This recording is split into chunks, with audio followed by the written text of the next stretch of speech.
Okay, so when you think of badminton, what's the first thing that pops into your head?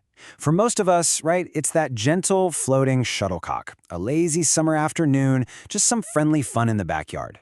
But what if I told you that whole image is just a tiny, tiny piece of the story? Because the reality of badminton is, well, it's less about lazy afternoons and a whole lot more about explosive, world-class athleticism. First off, let me ask you a quick question. What do you think is the world's fastest racket sport? Now, if your mind immediately jumped to the raw power of a tennis serve, you're definitely not alone. But you might be in for a little surprise. I mean, tennis is an incredibly powerful sport, no doubt about it, but it actually doesn't hold the top spot for pure speed. 426 kilometers per hour. Just let that sink in. That's not the top speed of a race car. That's the record speed of a badminton shuttlecock during a smash. A speed that completely shatters the myth of badminton being just some slow, casual game. So how can a sport we all associate with these gentle volleys produce speeds like that? Well, that's exactly what we're here to unpack. It's time to forget the backyard game for a minute, because we're diving headfirst into the world of elite badminton, a sport of absolutely incredible speed and power. And here's where you see that fundamental split. On one hand, you've got the backyard game we all know and love. It's for fun, right? But professional badminton, that's an entirely different beast. The demands on these athletes are just immense. We're talking aerobic stamina to survive crazy long rallies, agility to cover the entire court in milliseconds, and the strength and precision to control something moving at those insane speeds. It is no wonder this is an Olympic sport. To really understand why badminton is so unique, we have to look at its two most fundamental parts, the thing they hit and the court they play on. So this thing isn't a ball. It's practically an engineering marvel. The shuttlecock, or birdie, with its 16 overlapping feathers and that cork base, is designed for a completely unique kind of flight. And that design, well, that's the key to understanding the physics of the entire game. The physics here are just fascinating. See, those feathers create a huge amount of drag. So what that means is, right after that initial explosive hit, the birdie slows down way, way faster than any ball would. It's also incredibly stable, always flipping around to fly cork first. And all this creates this really unique flight path. It drops much more steeply than it rises, which forces players to make these constant split-second judgments. All right, now let's look at the battlefield.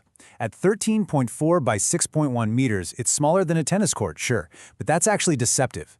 Because of the shuttlecock's unique flight, its ability to just die at the net or soar all the way to the backline, players have to cover every single inch of that court with explosive agility. Okay, so you've got the speed, the physics, and the court. But how do you actually win? Let's take a quick look at the modern scoring system, which is all about being aggressive and winning rallies. It's called the rally point system, and it's designed for pure action. Every single rally results in a point for someone. It doesn't matter who served. The goal is to get to 21. But here's the catch. You have to win by 2 points. And if the game gets to a super tense 29-all, it all comes down to a single golden point. The next person to score wins everything. It basically guarantees a thrilling finish. Now, while speed is obviously a huge factor, at the highest levels, badminton becomes a chess match. It's all about outthinking your opponent, and the absolute key to doing that is the art of deception. This quote just perfectly captures the essence of what elite badminton is all about. The goal isn't just to overpower your opponent, it's to deceive them. It's about using your strokes to tell a lie, making your opponent think a huge smash is coming when you're about to play a soft drop shot right over the net, or the other way around. And these players have a whole arsenal of deceptive tools to pull this off. They can slice the shuttle to change its speed and direction at the very last second. They use a shortened hitting action to mask whether a shot is going to be a gentle tap or a powerful smash. They even use something called double motion, faking a shot one way before hitting it completely the other. At this level, it is absolutely a game of physical chess. A direct comparison with tennis makes all of this crystal clear. Just look at the equipment weight. A badminton racket and shuttle are incredibly light, and that's the key. While tennis power comes from the whole arm and a stable wrist, badminton power comes from the fingers and a flexible, powerful wrist snap. That snap is what allows for all that last-second deception and those explosive changes in direction. So finally, let's look at where this incredible sport is played. Its journey from being a regional game to a global phenomenon is really fascinating. Now, even though the modern rules came from Britain, the heart of professional badminton today absolutely beats in Asia. Nations like China, Indonesia, and South Korea have invested heavily in the sport, and they consistently produce world champions. The real outlier here is Denmark, a small European nation that has somehow managed to consistently challenge the Asian powerhouses.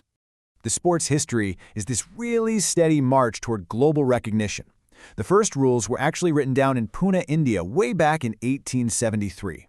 After decades of growth, it showed up as a demonstration sport at the 1972 Olympics, and then 20 years later, in 1992, it finally took its rightful place as a full medal sport.